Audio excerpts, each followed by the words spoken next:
Ano pong binibili? Ano po yon? Itlog? Tara din eh. Bibiling itlog. Ang laki ng lagayan mo ah. Mas malaki pa sa iyo eh.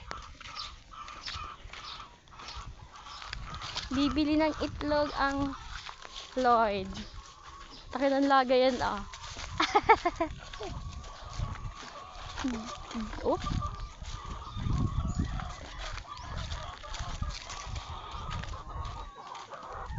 Wala ka bang ulam? Walang ulam?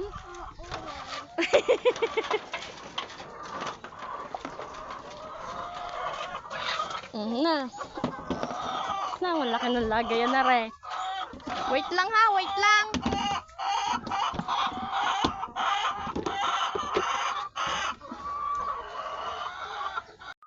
Itlog.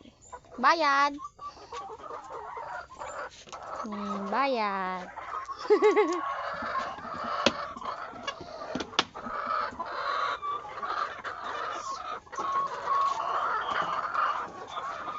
Thank you.